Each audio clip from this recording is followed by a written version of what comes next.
அன்பார்ந்த முருக பக்தர்களுக்கு வணக்கம். நான் ஜேஎம்எஸ்கே கோபி. இன்னைக்கு அமாவாசை, மயான கொள்ளை. இந்த மயான கொள்ளை பற்றியே ஒரு தனியாக டாபிக் பேசணும். அவ்வளோ பெரிய விஷயங்கள் அடங்கியிருக்கு. நிறைய முருக பக்தர்கள் வந்து மகா சிவராத்திரி பற்றி பேசுங்க, இந்த மாதிரி இந்த வழிபாடை பற்றி பேசுங்க, இன்னைக்கு இந்த தெய்வத்தோட விஷயம் இருக்குது அதை பற்றி பேசுங்க, அதை பற்றி சந்தேகம் கேட்குறீங்க. உண்மையிலே வந்து எனக்கு அதை பற்றி பேச தெரியாது. காரணம் என்னென்னா, எனக்கு முருகப்பெருமான் கொடுத்த உத்தரவு முருகர் ஆராய்ச்சியும் துன்பப்படுற முருக பக்தர்களுக்கு உண்டான தீர்வும் அவங்களுக்கு ஒரு வழியும் காட்டுறது மட்டும்தான் என்னோட வேலை. அதுதான் அவரும் உத்தரவு கொடுத்துருக்காரு. அதை நோக்கி தான் என்னோட பயணம்.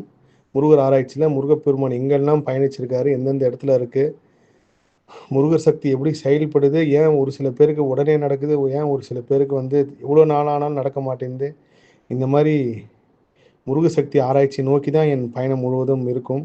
அதனால தான் நான் முருகர் தாண்டி வேறு எந்த விஷயத்தையும் பேசுறதில்ல.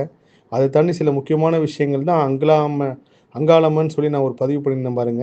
முருகர் ஆராய்ச்சியில் நான் தேட போகும்போது ஒரு சில விஷயங்கள் கிடைக்க பெறும். உதாரணத்துக்கு வந்து பழனியில் வந்து நான் பள்ளியறை தரிசனமும் சாயரக்ஷை தரிசனமும் பார்க்குறப்போ, பள்ளியறை வாசலில் கரெக்டாக முருகர் கருவறை வாசலில் வந்து கஜலட்சுமியோட யானை கலந்த ஒரு படம் இருக்குது. அப்போ என் பக்கத்தில் இருக்கிற முருக பக்தர் தம்பி கேட்டார், ஆனால் இது என்னென்ன அப்படின்னு சொல்லி.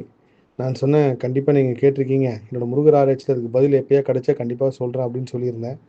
நான் ஒரு சில சார்ந்த ஒரு விஷயங்கள் தேடுறப்போ, இந்த உலகத்தில் 99% 99% 100% நம்மளோட எல்லா கர்மமும் எங்கே தீர்மானிக்கப்படுதுன்னா பெண் மூலயமா தான். இந்த உலகத்துக்கே தலைவி அப்படின்னா முதல்ல பெண் தான், அப்புறம் தான் தலைவன். பெண் சக்தி தான் பெரிய சக்தி. இதை எப்பேற்பட்ட வகையில் முருகர் உலகுக்கு உணர்த்தினார் அப்படின்னா, இலங்கையில் ஒரு சம்பவம் நடந்திருக்கு. நம்ம நவக்கன்னிகள் சப்தக்கன்னிகள் வழிபாடெல்லாம் இப்போ செய்கிறோம்ல, அந்த வழிபாட்டை முதல்ல உலகுக்கு கொண்டு வந்தார் முருகப்பெருமான்.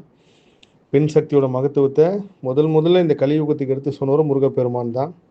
இந்த கார்த்திகை பெண்களை ஒரு வளர்த்ததுலேருந்து அது ஒரு பெரிய பிரபஞ்ச ரகசியம். அதில் கஜலட்சுமின்றவும் அந்த சப்தக்கன்னிகள் ஒரு முக்கியமான வராங்க. அந்த கஜலட்சுமி எங்கெல்லாம் இருக்காங்களோ அங்கெல்லாம் அமைதி இருக்கும், அங்கே கேட்டது கிடைக்கும் அப்படின்றது இந்த கலியுகத்தோட நியதி. எந்த வகையிலையாவது வந்து நம்ம துன்பப்படுறோம் அப்படின்னா அது கண்டிப்பாக ஏதோ ஒரு பெண் காரணமாக இருப்பாங்க. நம்ம எங்கேயாவது ஒரு இடத்துல அவங்கள அவமானப்படுத்தியிருப்போம், ஒரு கஷ்டப்படுத்தியிருப்போம், ஏதாவது ஒரு சாபம் வந்திருக்கும். அதோட தொடர்ச்சி தான் இந்த ஜென்மத்தில், இந்த பர்த்தில் ஆண்கள் துன்பப்படுறதுக்கு ஒரு பெரிய காரணம். அதுக்கு ஆண் சாபம் பலிக்காதா அப்படின்னு அடுத்த கேள்வி வரும். அதுக்கும் ஒரு கணக்கு இருக்குது. அதையும் நான் அடுத்தடுத்த குரல் பதிவில் வந்து நான் சொல்கிறேன். ஏன்னா சொல்லும் போது உங்களுக்கு புரிகிற மாதிரி எளிய முறையில் சொன்னால் தான் அது எனக்கும் ஒரு திருப்தியாக இருக்கும்.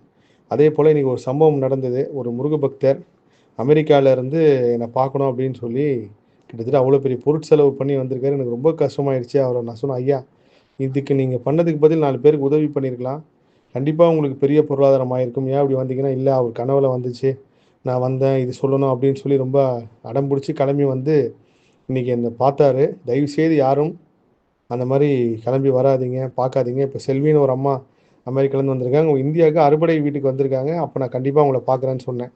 நம்ம முருகரை நம்புகிறோம், முருக சக்தி இருக்குன்னா நிச்சயமாக நம்ம ஏதாவது ஒரு நாள் நீங்கள் இருக்கிற இடத்துக்கே எனக்கு கண்டிப்பாக அந்த சக்தி வர வைக்க நம்ம பார்ப்போம். ஏன்னா அப்படித்தான் இப்போ வரைக்கும் நான் சந்தித்த முருக பக்தரோட வாழ்க்கையும் என்னோட பயணமும் ஒரே வேகத்தில் ஏதோ ஒரு வகையில் வந்து ஒன்று சேருது.